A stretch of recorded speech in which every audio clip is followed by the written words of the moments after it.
Thank you. First round is check-in round. You know, here's my name, here's where I am on the planet, here's the branch I'm part of.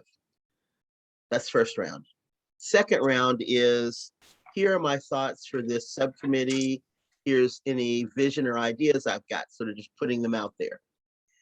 Acknowledging that Dee did summarize for us the points from our original call, which is part of round 3. I'll share my screen and share those 4 points, which have to do with the category of, I think, let me see. I think it's general. Let me let Teresa in. Oh, Lord. Okay, here we go. Can you let Teresa in, Dee? My thing is messing up. Let's see, more admit. All right. Okay, very good. Those 3 things for round 3 are internal communication, social construct, language, and cultural competency.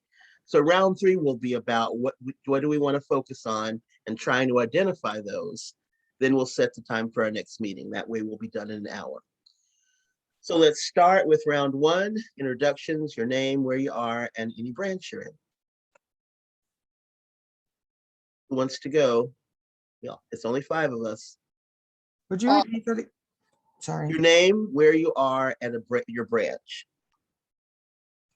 And be aware that we're recording. Go ahead, Jennifer. Sorry. Jennifer Paloma Hyman. I am in New York City and Brooklyn, and I believe this is Haudenosaunee territory. And I am going to be with the branch, but we need help in establishing it. Fantastic. Thanks. Next. George, it might help if you can call us since you know who the 5 of us are. Okay, you go ahead, Teresa, please. Okay, Teresa Elamine, Fannie Lou Hamer branch, Columbus, Georgia, and active in the Advancing Human Rights. And I'm glad that the Anti-Racism Subcommittee is happening. So I'm glad to be here. Thanks, Teresa. Samantha? Hi, I'm Samantha Turner. I'm here in Charlotte, North Carolina, in the Triad branch. Thanks. Dee? I'm Dee Murphy. I am in central Minnesota and I don't have a branch at present. I'm considering joining the Jane Addams branch in order to be able to participate with Wolf and you know, not just through the Flag Liberation or the Anti-Racism Committee. Thanks, Dee. So George Friday, I'm in the Triad branch. I'm in Gastonia, North Carolina, and happy to be with y'all. So our second round of go rounds, and everybody go, maybe in the same order. That way, Jennifer, Teresa, Samantha, Dee, and myself. What are your hopes and expectations for this committee and any specific things you want to put out for today? Jennifer? Well, I want to begin by suggesting that this committee give us the tools to respond to oppression through more peaceful means. We are commonly victims of microaggressions that escalate. Sometimes the conflicts escalate to the point of violence, yet this should not happen because we should be able to speak to one another. I believe Leslie Kagan at one point had told me that, you know, we are so evolved, it's ridiculous that we have war and that we have nuclear weapons. So why not use our language? I am looking for a compassionate language to help us deal with these kinds of issues. Wow. I know Leslie. Go ahead, Teresa. Yes, ma'am. Okay. Well, first of all, I'll say to Jennifer and to everyone that we're limited to work on this subcommittee within the context of the Advancing Human Rights Committee, which is a permanent standing issue committee of the Women's International League for Peace and Freedom, U.S. section. And one of the struggles that we have engaged, Jennifer, by forming the Black Liberation Caucus and the branches in the South is to dismantle white supremacy inside of the Women's International League for Peace and Freedom U.S. section. And so we have to fight, we have to build, and we have to heal. So those are the three kind of components which should bring in the healing part, should bring in our ability to work with each other authentically by telling each other the truth about the situation in Wilf US. In a rather long email today to Joan Goddard, I said to her, because she's asking me what I think about the fact that she's kind of over the advancing human rights. The history of advancing human rights is that there was one white woman who was over advancing human rights, and the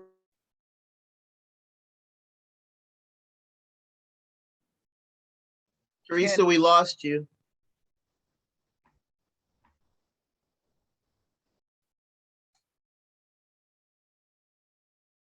goes out. But I do want people to be able to understand that this committee, which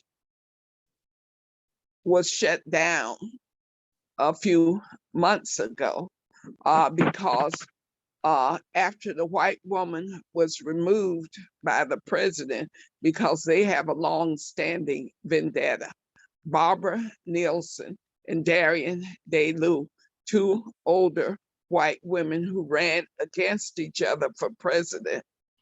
The person who won, Darian, has been attacking Barbara Nielsen for this whole time. And so it came to an head when she removed her as chair of the committee, and she was replaced by three Black women, one based in Detroit, one based in Milwaukee, and one based in Boston. None of them are on the Black Liberation Caucus. They were so frustrated by the attacks against them by other white women and other people in the group, but they were not prepared. They were just kind of thrust into position, and they weren't prepared to deal with the institutionalized racism. So they all quit.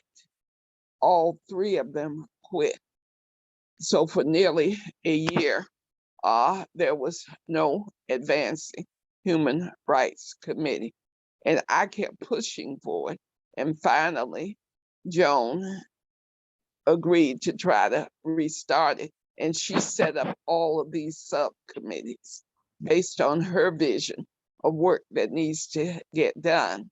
Well, now that she's created 5 subcommittees in advancing human rights, it's become unmanageable for her. So what I suggested to her is that those of us who are conveners of the different subcommittees would form a steering committee. And that steering committee would be the leadership of advancing human rights.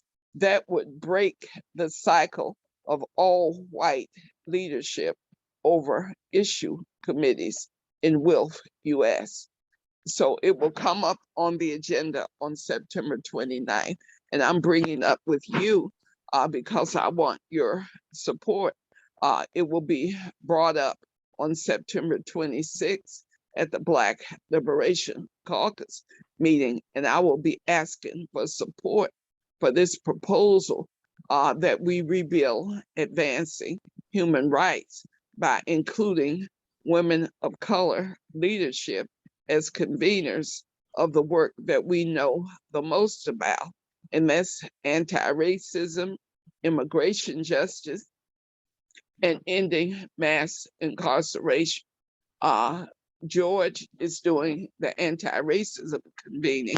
I'm doing the end mass incarceration convening. And we haven't found, well, Tina Shelton, who is a white woman in her 50s and a pretty good ally, she's convening the Immigration Justice Committee. Barbara Nielsen is doing the UN Women Committee.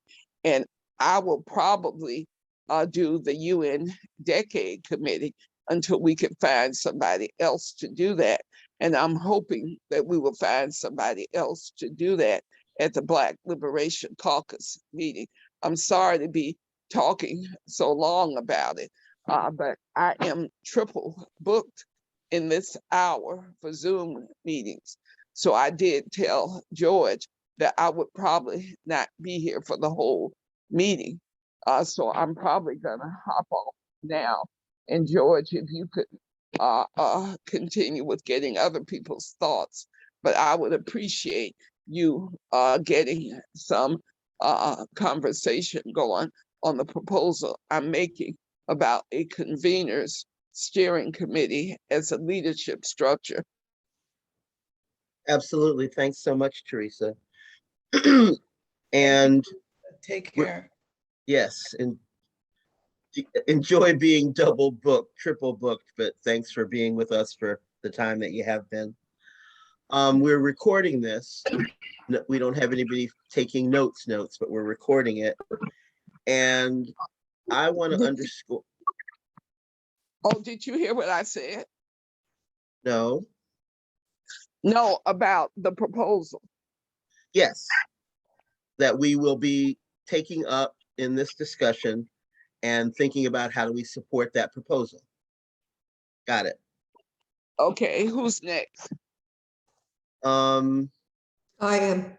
Samantha. I Well, want to note right now, Samantha, before you go, based on what Teresa said, those 3 words that she said at the beginning of her talk, she said, build and fight and heal.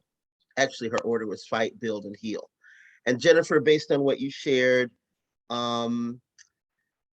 maybe there's a different word for fight, but building power and, you know, fighting the institution as it is now, maybe there's a nonviolent word there, but the institutional white supremacy leads to healing, and then us identifying what healing looks like is something to underscore in the recording. That's all I wanted to make sure that's underscored, because there's a lot of good stuff in what Teresa That was said. very helpful.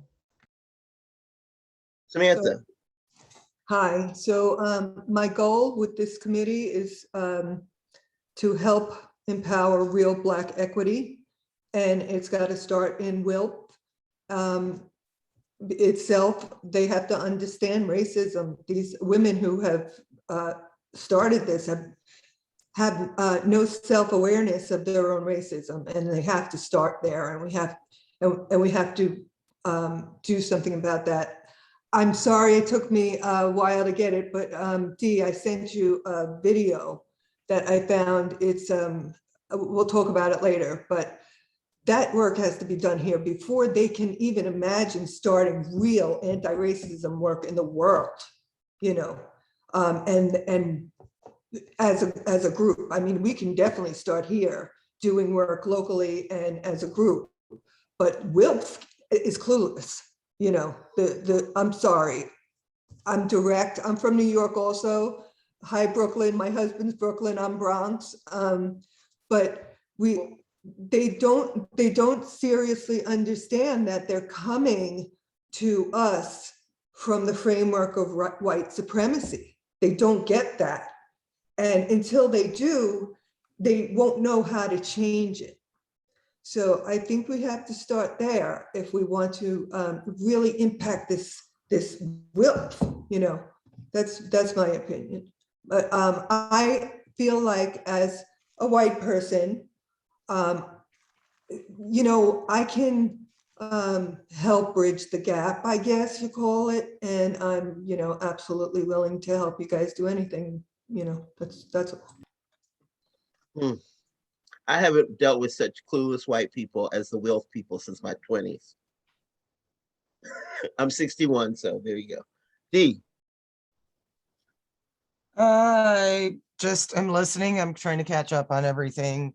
I think that one of the things that I would be able to contribute, I do a lot of examining of people's in terms of microaggressions, white supremacy. A lot of times these are people who will deny that they have racial issues or that they're racist because, they'll justify it. Well, I'm not racist. I don't have a problem with race. I have a problem with you or how you think or how you communicate or whatever the different excuses are to try to oppress people based on the fact that they're feeling like they should somehow, be the end all and be all word on every situation.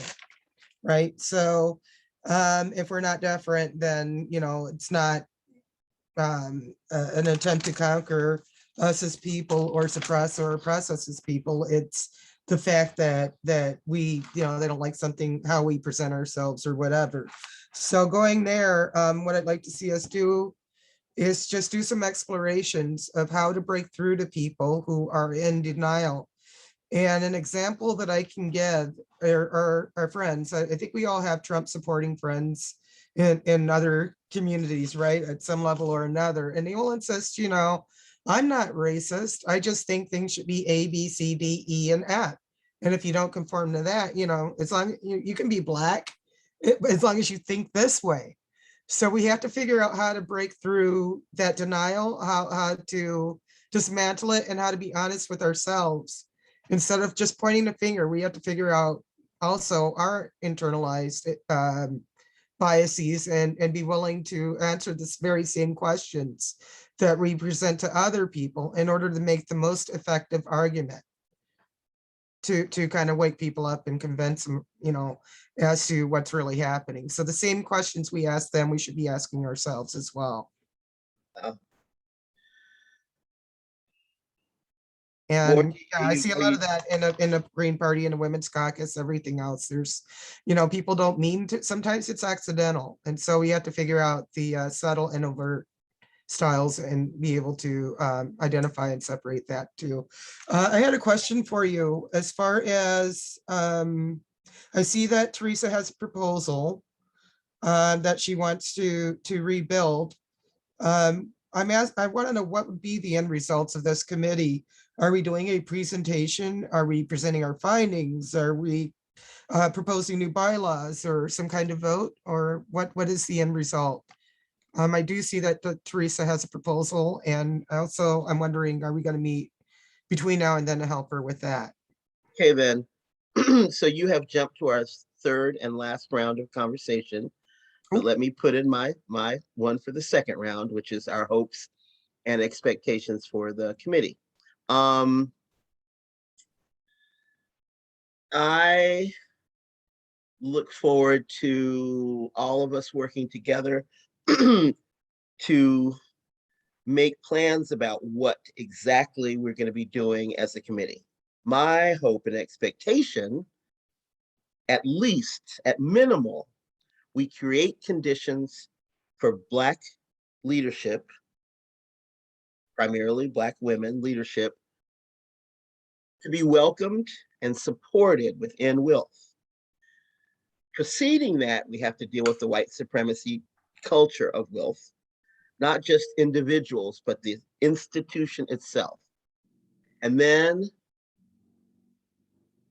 the third thing, which I do think there's an order, deal with the white supremacy, create conditions for Black women's leadership to be recognized and supported, and build branches with predominantly BIPOC women. So those are my goals and expectations. And Dee, Jennifer, Samantha knows this, I'm sure I've told her. I've done anti-racism work since college, although the first one, I was the chair of the Human Relations Committee at UNC Chapel Hill. And Human relations, I mean, just the fact that it was called human relations, that's just so weird. It wasn't anti-racism at all. You didn't say the word Black very much. At any rate, I'm only mentioning that because all of the things that you named, Dee, and some of what you named, Jennifer, I know how to address it. Building capacity among white people to not be clueless, to be accountable for privilege as they recognize it. We cannot all be racist. Only white people can be racist. There, that basic reality is something to recognize. We all have privilege. Using privilege strategically helps to dismantle systems of oppression. White people do not know the difference between personal pain and oppression.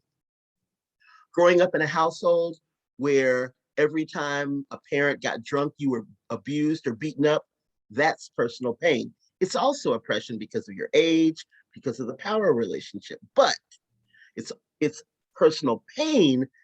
The key thing is it changes over time. You grow up, you can get the person arrested, you can kill them. It's finite. Oppression does not end. It is chronic and follows you throughout your life. No matter how much money you have, you're still going to have Black skin or a vagina or not have a college education or not be a US citizen. All of those things that are oppression that are lifelong and chronic, and it's not going to, you're not going to grow out of it. You're not going to be able to stop it by yourself or, with a teacher or a priest or a cop or a gun. Oppression takes a movement to change. It takes people and power to shift.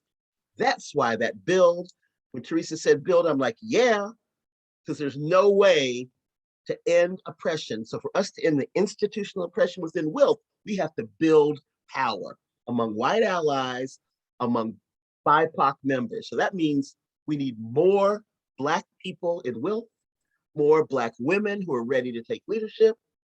And in some ways that's on us. I stop because when I start saying things like should and need, I know I have said too much and I'm starting to preach at people. So I'm about to shut up. 1:31. If y'all will allow me to, and please say no if you think it's a bad use of time. The next thing we need to do, or the two things left to do, are what are specific pieces we want to recommend or start working on, and when are we meeting next? I want to take 5 minutes to show y'all a video if you say it's okay. Here's the video is one I've used in anti-racism work, and I use it because I'm not, this is not the reason I use it, but I'm just sharing about myself. Let me take myself off the camera so that I'm fully present. I don't do a lot of analysis. Dee smoked a cigarette. My brain is a good brain, but I get annoyed with analysis. I think other people do it better, and I'd rather follow the summary of their analysis and say, yeah, that's right there. But one of the things I know to be truthful based on my experience doing this work and being alive on the planet is that white supremacy is ubiquitous, meaning it's everywhere and everything. In the air you breathe, it's everywhere. But white people don't recognize that. So I try to expose it in different ways. So I've got two videos, one I want to show now, one we might watch later. We don't need to see the second one because we know the second one, but this is being recorded. Other people might see it. They might need to know. This first one was produced by Europeans, I think British or Australians. And it itself, while an excellent piece, it's not specifically about race, I think it exposes their cluelessness about white supremacy, because if, based on who we are, what we know about colonialism, capitalism, and racial oppression, is that almost everything they talked about has a root in white supremacy, but they never mention it because white people did it. If white people put it together, it wouldn't occur to them to go, oh yeah, and the white supremacy that is at the root of this. So that's why I would want to show it to you. It's 4 minutes and 44 seconds. What do y'all say? Thumbs up, thumbs down. Because I can also put in the chat or send it to you in a wrist. Okay, I got a thumbs up from Jennifer. Anybody else? Oh yes, that's all right. Cool, cool. I'm gonna share the screen and play it. I don't think it's the kind of thing. I usually would warn people if this kind of thing that would make you cry, because often I do share things that would make you cry. But I don't think this does. I can't remember it making me cry. Okay, then.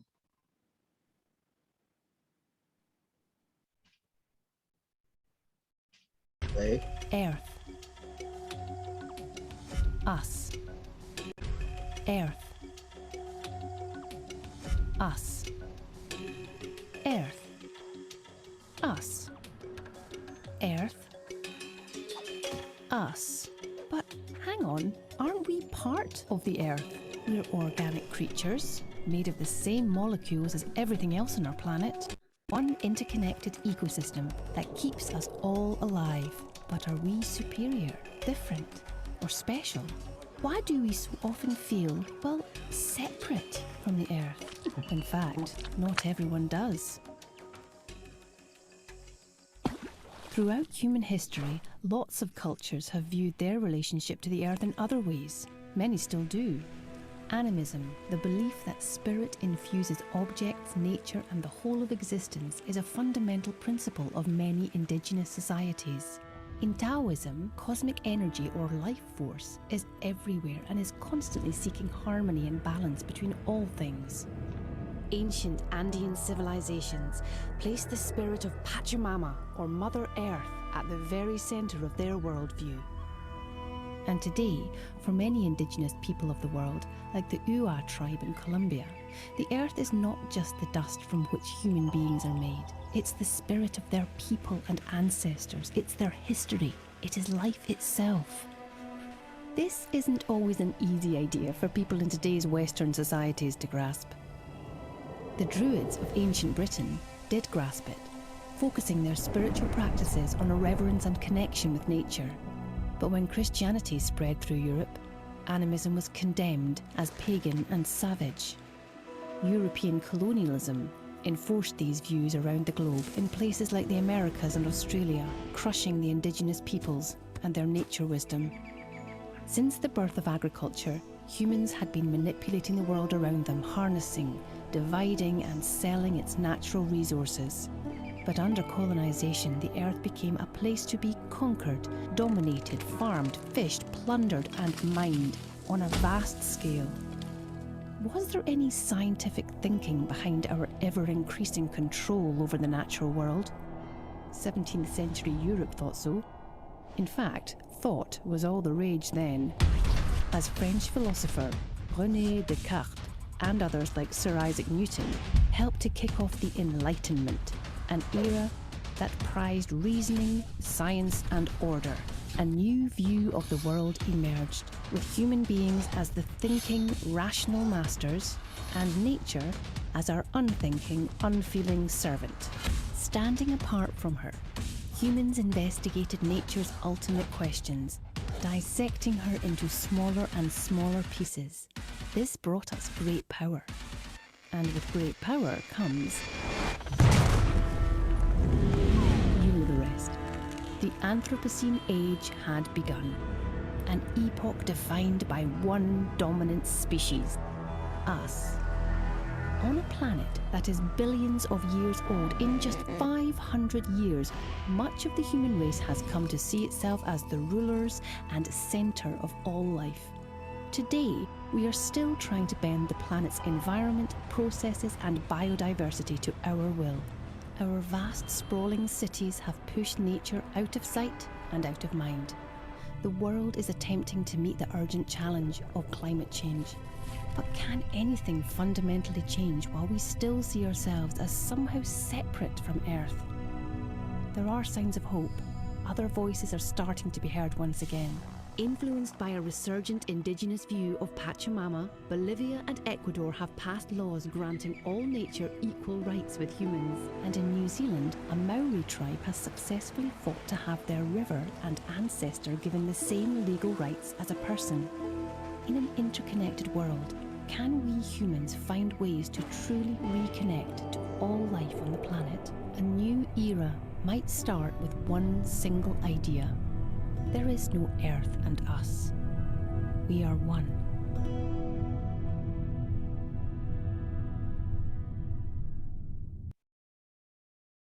Okay, then, what creeps me out about that is it gives white people a way of thinking outside of race and ignoring race and thinking about culture instead.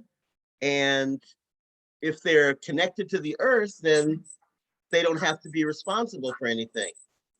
I don't know. It's just my thought. Anybody else have thoughts? It was I interesting found, that certain tribes had tried to, I mean, certain indigenous people, as depicted in this animated film, had gotten successfully legal rights for nature. Yep. Also treating nature and with the same rights as a person. I found that really fascinating, and I would like to think about that a little bit more, because here in the United States, you know, what we do is we give personhood to corporations. Right? So that's just something very interesting to think about. Mm-hmm. It is. Samantha, did I hear your voice? yes, this morning I found a Facebook 1.5 hour video, instructional video on anti-racism. It was done in Britain, I believe. I only just minutes after the meeting started sent it to Dee, the link, but I think if we could get people to watch that, it would make a big difference. It's got all kinds of, it's basically broken into like 5 different sections. It's very well received. It's about communication. It's about how people communicate in different cultures. It's about recognizing that one person works differently than another person. One person might have different expectations, you know, about recognizing that different cultures might have different expectations or norms that you don't know if you're stepping on somebody's, you know, toe, or you don't realize you said something that was insulting in their culture or something like that. It's a really great, it was made for international businesses, for relationships between cultures. Mm-hmm. It's not finger pointing. It's really about learning how to look at yourself and look at somebody else and say, they're not me. I have no reason to think that they should think like me. That sounds good. It sounds, I don't have the right words for it, but send me the video. I'd love to check it out. And maybe one of the things that we can do as a subcommittee is share what we think are helpful videos. I would not share the one I shared with y'all because other people wouldn't get the analysis that I got. There is one on colonization that may be worth sharing. I don't know if they mention race either, but it's clear just by watching it. So that I might share with y'all too. And there's one other I've got, but Samantha, I want to caution you, and Dee said something about, you know, people not realizing that they're racist, the Trump people and that kind of thing. There is that basic acknowledgement of, you know, not getting somebody to, like the judge that you talked about that confessed at the rap meeting, or, you know, getting someone to feel bad about themselves. But it's important with whatever learning process someone goes through, that one of those steps is recognizing that, oh, yes, racism is a thing, and I benefit as someone with white skin. Not about beating anybody up. It's not about targeting anybody or making them feel bad about themselves. But it is about recognizing the basic reality. If we provided methods for people to skip some steps in the process, then we've denied them the opportunity to really get some deep, genuine learning. And that's in some ways my concern about the video you mentioned, because you've been on the calls where the white women and will talk about all the books they've read and their book studies.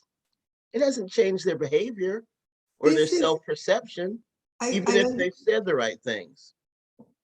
I understand. I looked at this. This is really self-centering them, which they love, excuse Yeah. me. It's really centered on them and their thoughts and their self-awareness. I think Mhm. it will be well received. Yes, I want to check it out. It sounds good. Did Joan think I was rough? Did Joan think I was pushy or something? Did she say anything about the way I spoke? Not that I can recall, but Okay, I've had like 3 hours sleep. all right. The other thing that I didn't say is you mentioned that it was for a business setting. Something like I talked about this video we saw about Pachamama, which is groovy, but it was produced by white folks who were clueless about race. If something was produced for an audience of business people, they're on purpose going to make it as effective around culture and language and communication to avoid someone, messing up. And that goal is different than a goal of trying to get somebody to get a lesson deep into their gut. It's And just it doesn't mean smart, it doesn't mean it won't be good. It just means it may be different. It is different, it is, but they have to start somewhere, and they're not, the problem is, they don't live, they don't live in diverse areas, and that's the Mhm. entire problem, Yeah, that is a People big have no problem. idea, and they feel foreign to other cultures, when you feel completely foreign to another culture, and you're not comfortable in it, then you're not comfortable in it. Yeah. So Well, it's very some hard. level of discomfort is to be expected and is important. Ugh. Yeah, but this was, I'm telling you, I sent it to you, take a look at it. I think it's will. a really, really a good tool. Okay, so I am going to see that as your third round of what you recommend that we do. And I'm sharing the screen to share what we agreed on when we met together as some of the things we wanted to do. And Dee, do you have any next steps around any of these? Or you've done a little bit of homework on it? Yeah, another thing that you might want to add to the cultural competence and cultural intelligence is cultural awareness. There's like 3 different faces to the cultural comprehension spectrum. And I do have some work that I've done a little research on it that I can put into our email thread after the meeting. But they define it, and so in a lot of the communications arenas, they put it kind of in an organizational settings, as Samantha has mentioned, as relations to organizations and business, but it's not something that we should rule out because it's geared towards corporations, because any group that we have isn't effectively an organization. And so this is what we're discussing is some issues with bias and racism within an organizational framework, which is wealth.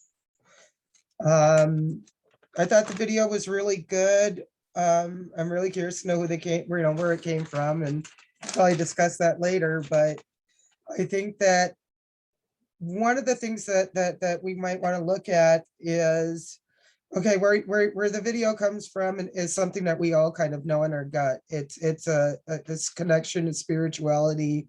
It's kind of like setting back the clock so that people realize really why we're here and that we're a larger part of the entire organism. It's not just about any of us.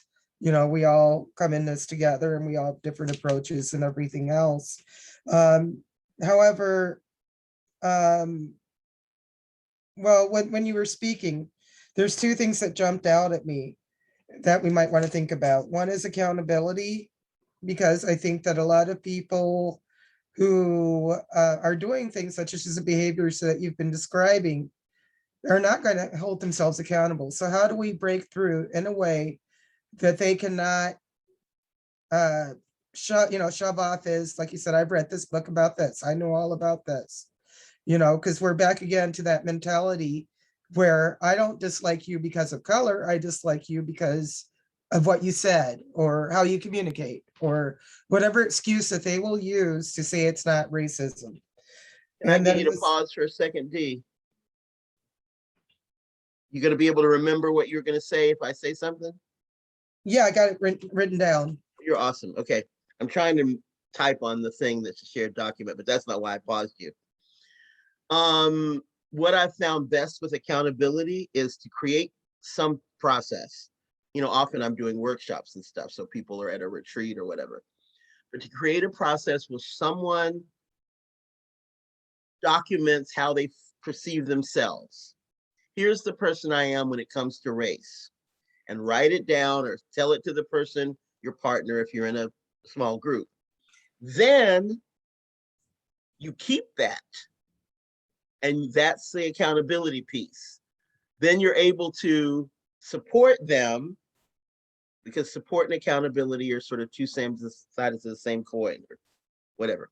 So if you tell me that I back Black women's leadership, I support changing wealth institutionally, I am committed to XYZ, and you do anything that steps out of that commitment as your partner for accountability, or all of us together, we hold you to that. So that we can come back and say, D, remember when you said on da-da-da-da day, you wrote about yourself, blah, blah, blah, this behavior right here, that behavior is not working. And that way you're supporting them to hold themselves to their own expectations. And no one can argue with that. If you're calling me out on shit based on what I said about myself, I can't, deny that. I can't equivocate when it comes to that. That's what I found to be the most effective way to hold people accountable. But, that's all. That's all I gotta say. Continue, I'll go back to share. So when it comes to accountability, we have two demographics of people. There are those who don't know or are in denial.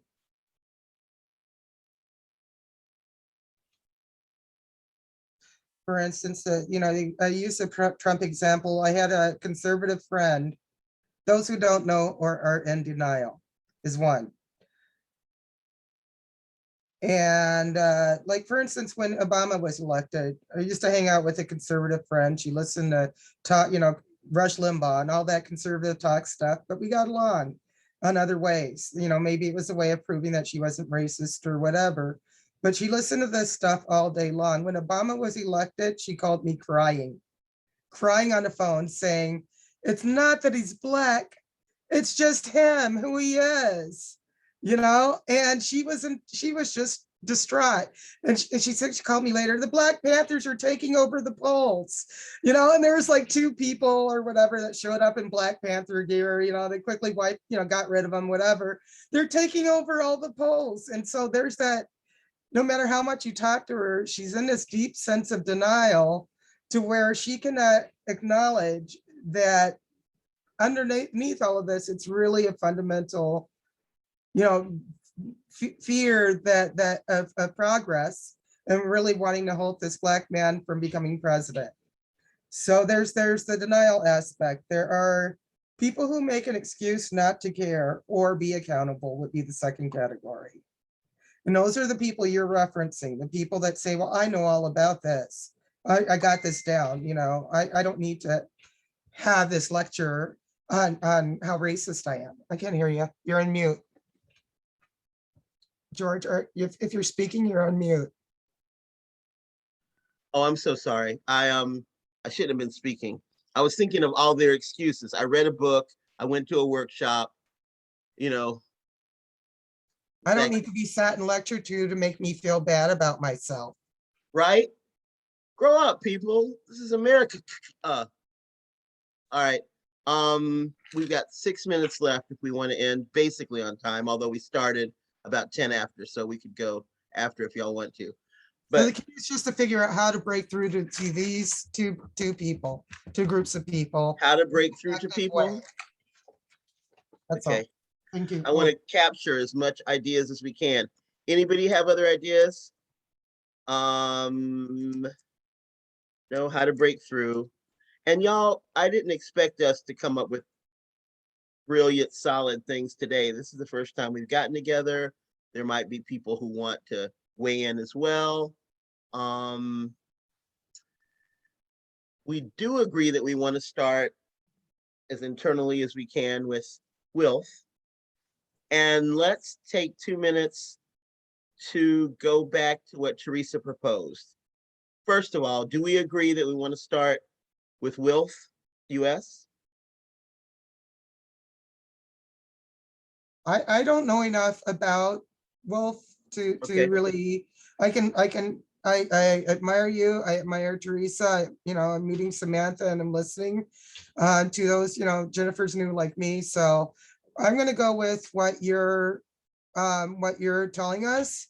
I can also base that on my own experiences with white supremacy and privilege and kind of say, okay, here's an echo of something I've seen before. Mhm. So I can work with you in that respect. I don't know the players, so Well, I don't know the individuals as well as Teresa does because she's been a member longer and she pays attention better than I do, or at a deeper level, or I don't know. I don't have the words for it, but it definitely results in knowing more than I know. But I do know, as Samantha does, and Samantha is newer than me to Wilf, but still new to Wilf. The white supremacy is palatable, but also the kind of white supremacy and racism we're used to among progressives. These are people who perceive themselves to be on the right side of things. They care, they're anti-violence, so they want to be loving and open, which means when you raise your voice, when you show any kind of compassion or passion or loudness or whatever, they feel attacked. What? Okay, and lots of other things. So there's a lot to do there, and I want to shut up and go to Samantha because her hand is raised. What you got, Samantha? Well, so, I'm reading that book about the university system, the foundation of the university system, and the first university was the first public university in the nation was the University of North Carolina in Chapel Hill. And a professor there just came out with a book. She's a civil rights attorney. And she just came out with a book she wrote. She's also a professor there. And it's an incredible history of from the late 1700s of the foundation and the running of the school system. So I am seeing that these people are the old guard, okay, they're the old guard, and I hope they don't stay around too long because they're the moderates who kill progress. I hate to sound like this, but they are. But for some reason, Teresa is asking us to work with them, and I'm trying to help, So if you guys feel that there's a need to work with these people, I'll help you. That's what I'll say. And how I feel about Joel Siegel and his crew. It's kind of the same thing. It's the old guard. They're pretending they're progressives. They're pretending they're the new guard, and they're far from it. But if we want to work with them, I'm willing. Well, put your hand down, or I'll put it down in a minute. But they don't feel like they're pretending. And I really hold people to their perceptions of themselves. So if they think I'm wildly anti-racist, then I'll go, okay, I'm going to treat you like you're wildly anti-racist. And when you're not, we're going to talk about it. But I know that if somebody else was watching this recording, and someone else likely will, they might feel put upon by the thought that they're pretending. And I just want to acknowledge that and say that most people do the best they can, even when it's raggedy as hell. Because I know I'm one of the ones who can do some raggedy as hell shit when I think I'm doing the best I can. And it is the best I can do. What you got, D? what and correct me if I'm wrong, one of the things that I'm noticing since becoming more involved with leftist groups is that there's a tendency to want to feel good about what they're doing to contribute to the world. I'm doing this for justice. I'm doing that for justice. I'm doing this for the poor people. I'm doing this for the Blacks. I'm doing this for, you know, the immigrants. But when it comes time for us to try to speak for ourselves, then it's an issue. Then there's a problem with the person that, like you said, if they raise their voice or they become passionate, you know, there's something wrong with them. Mhm. And they want to get us our voices silenced as quickly as possible. So this is something that I feel like is an elephant in the room that we should talk about more. Because if we're going to empower people, like you said, to speak for ourselves, we can't isolate and siphon off and turn people against one another, minority against minority. Oh yeah, you're right. You know, there's something about them, because a lot of us tend to bring that either or. There can only be one, you know, one person in the room, and so they will pit us against each other. And I've seen it happen many a time to where we shoot each other down and do the work for them, Nope. and then whoever's left standing gets picked off. That's what the Black Liberation Caucus is about. It's us, those of us who are people of African descent, and other allies who are people of color, other oppressed peoples, come together within WILF, because it's the Black Liberation Caucus within WILF US. That's where we're building power. That gets me back to Teresa's recommendation that we, using the Advancing Human Rights subcommittees, which at least 2 of us are convening, maybe more people of color may be convening, and that be the basis for the steering committee of the Advancing Human Rights, so that there's not a one chair or even 2 co-chairs. There's a steering committee, more democratic. That's what's up. And that is how we operate within Advancing Human Rights. The Black Liberation Caucus is where we build power and branches, so that we then step to WILF US as a whole, strong power, we have a voice, we can get people elected, we can have accountability. And during that time, on the 26th in the Black Liberation Caucus meeting, we will be discussing how we're building power over time to have a strong Black Liberation Caucus slate for running for offices. Would you add me to- I don't know if I'm on a list yet or not. I haven't received any invites, so could you? Oh, please- dang, Dee, you should. I'll make Okay. sure you do today.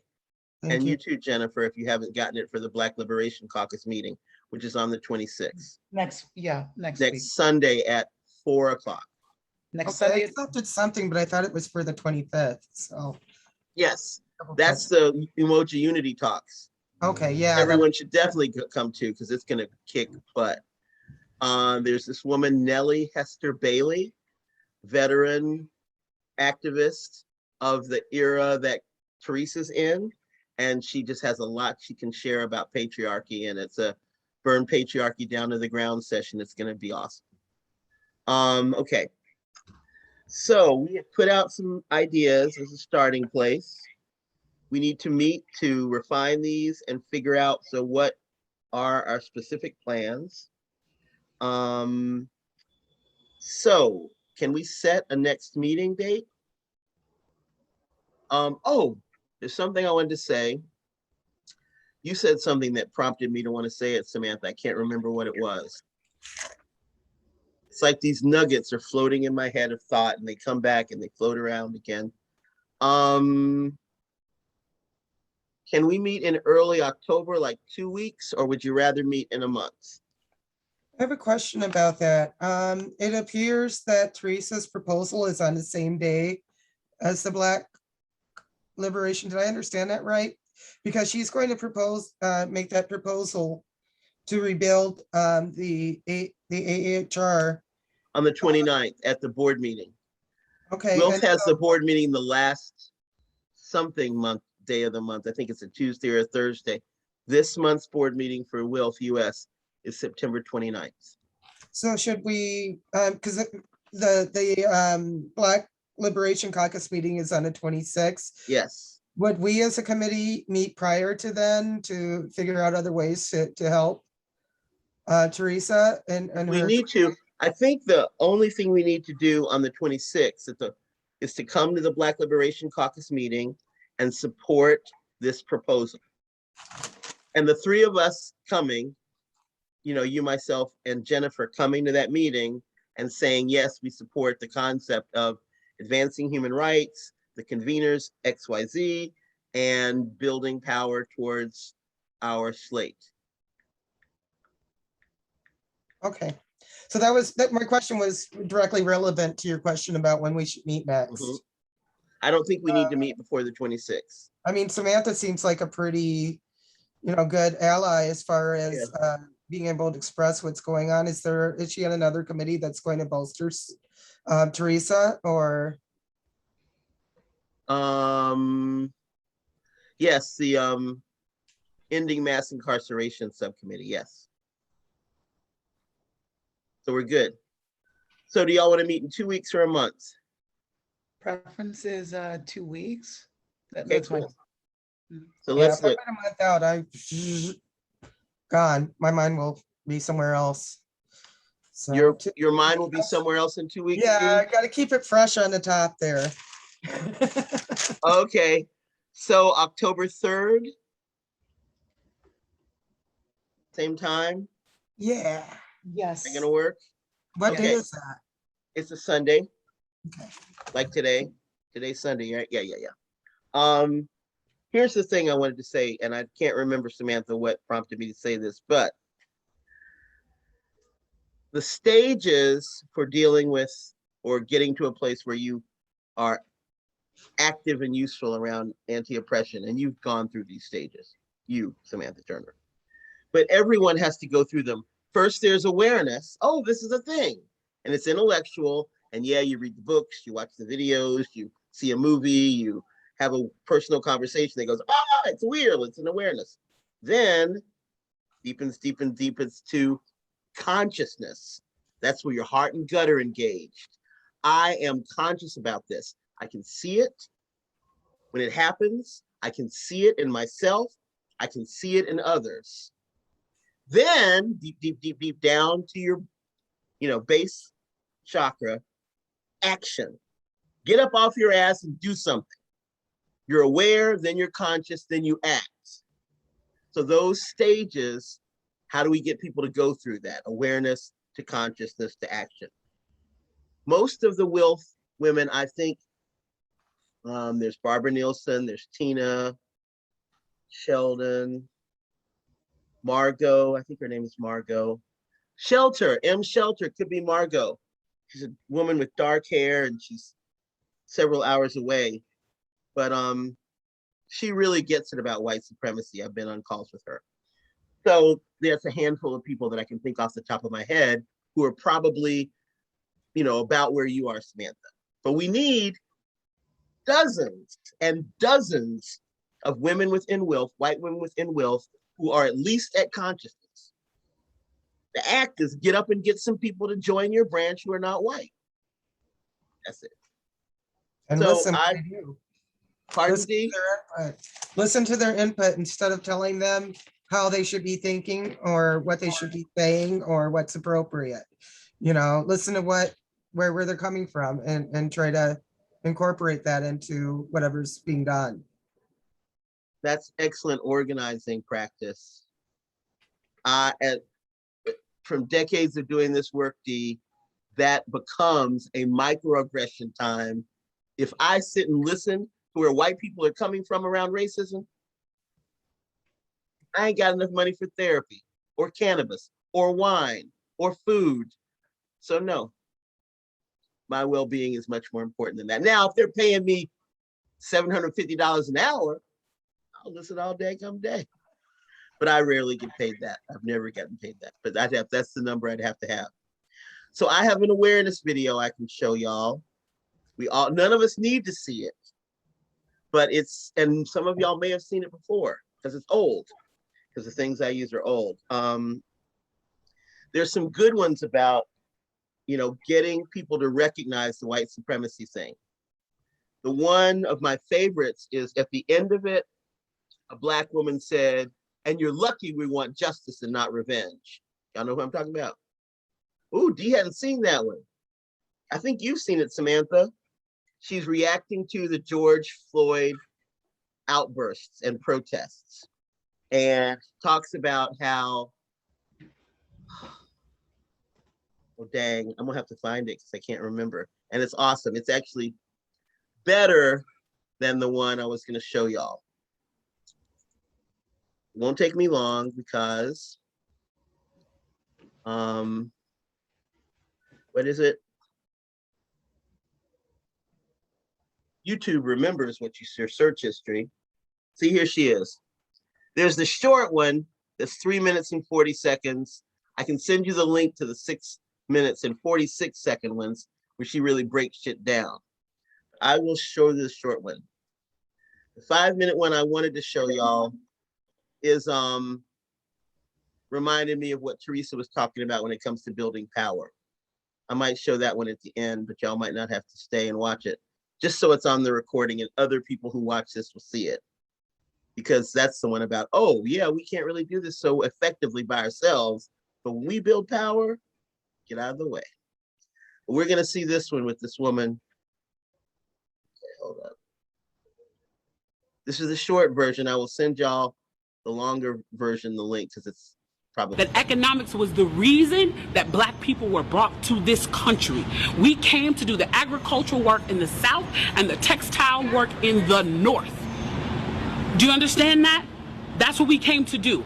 We came to do the agricultural work in the South and the textile work in the North. Now, if I right now decided that I wanted to play Monopoly with you, and for 400 rounds of playing Monopoly, I didn't allow you to have any money, I didn't allow you to have anything on the board, I didn't allow for you to have anything.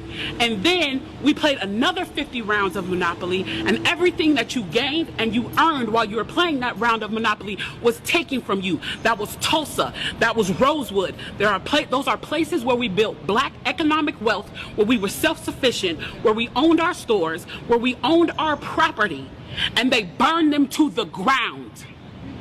So that's 450 years. So for 400 rounds of Monopoly, you don't get to play at all. Not only do you not get to play, you have to play on the behalf of the person that you're playing against. You have to play and make money and earn wealth for them, and then you have to turn it over to them.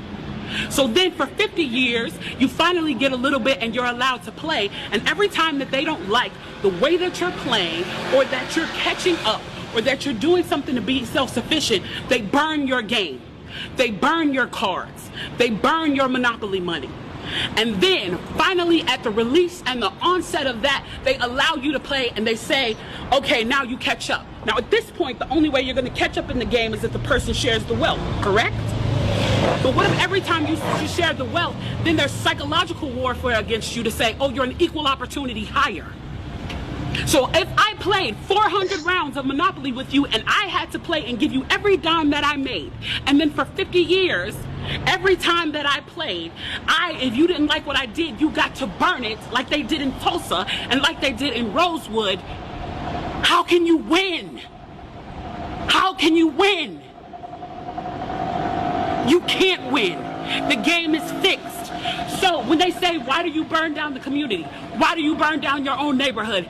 It's not ours. We don't own anything. We don't own anything. Trevor Noah said it so beautifully last night. There's a social contract that we all have, that if you steal or if I steal, then the person who is the authority comes in and they fix the situation. But the person who fixes the situation is killing us. So the social contract is broken. And if the social contract is broken, why the fuck do I give a shit about burning the fucking Football Hall of Fame, about burning a fucking Target? You broke the contract when you killed us in the streets and didn't give a fuck. You broke the contract when for 400 years we played your game and built your wealth. You broke the contract when we built our wealth again on our own, by our bootstraps in Tulsa, and you dropped bombs on us. When we built it in Rosewood and you came in and you slaughtered us. You broke the contract, so fuck your Target. Fuck your Hall of Fame. As far as I'm concerned, they could burn this bitch to the ground. And it still wouldn't be enough. And they are lucky that what black people are looking for is equality and not revenge. What? What? So true. So true. Okay. All right. That's sobering, eh? Sobering. Yes. All right, then. Well, you want to see a win? The other one I have, do I have it? Is it here? Uh-oh. Wait a minute. Here it is. You want to see the one where we do well? We build power? It's up to you. We're over now, so I could listen to this. I have an NBC meeting to still transcribe notes for today at 5 or 6. Yeah, we're talking. This one's 5 minutes, and it's awesome. I don't think you'll cry. I didn't realize she made me cry, but I forgot. And I thought my camera was off. Going pretty soon. Okay, well, this one, I think is one that, you know, everybody gets, but I think at the end, it also shows why we build power. Can I get the link? Yes, I will send you all these links. How do I make this big? I am gonna get going soon. All right, then. All right. Damn. Could you rewind and record over it, please? Stop. Didn't you just squirt the ketchup on yourself? I know I'm not tripping. Put it down, Dorian. Good afternoon, officer. We're just taking my son, Dorian, here to his first week of college. Up at the black school here? Tennyson. Yes, sir. Any weapons in the vehicle? No, sir. Is that device recording? Turn off that camera now. Why? She has the right to film. Turn it off! Hold on. Mom, you okay? Where'd the cop go? What cop? Oh, where you going? You folks have an emergency? Yes, please, officer. My mom, she needs help. She needs to get to the hospital. See how this portion of the vehicle is out on the highway? It needs to be moved right now. My mom needs to find a hospital. The car. Dorian!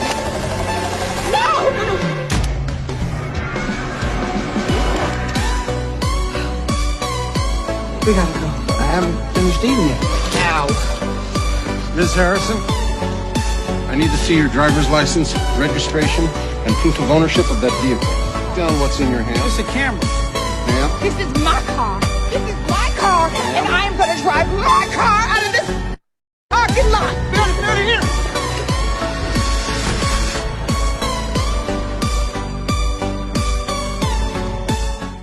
Take me back.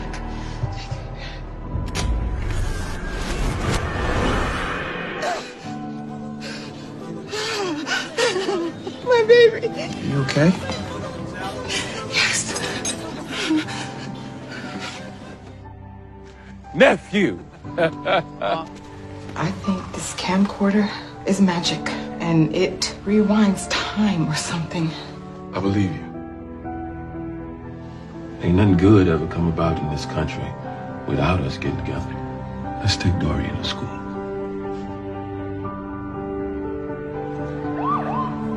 You three, stop where you are.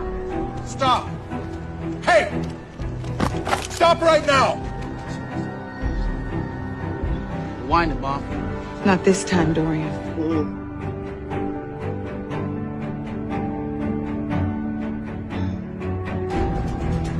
We're all witnesses. You've crossed the line.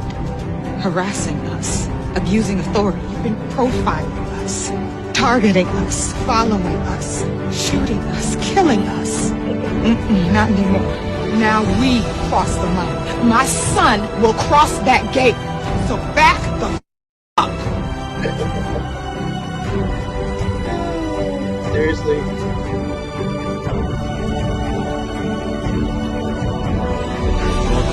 Let's get out of here.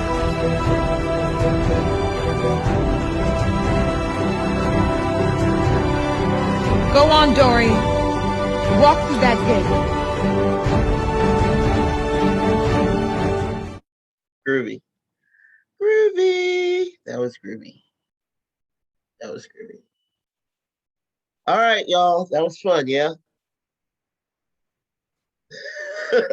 Well, I mean, it at least ended well. It may have not been fun, but it ended well. All right, y'all. Take care. I'll see you next time. Bye. George, take it Thank you. Yes, thank you. easy. See you later, hopefully.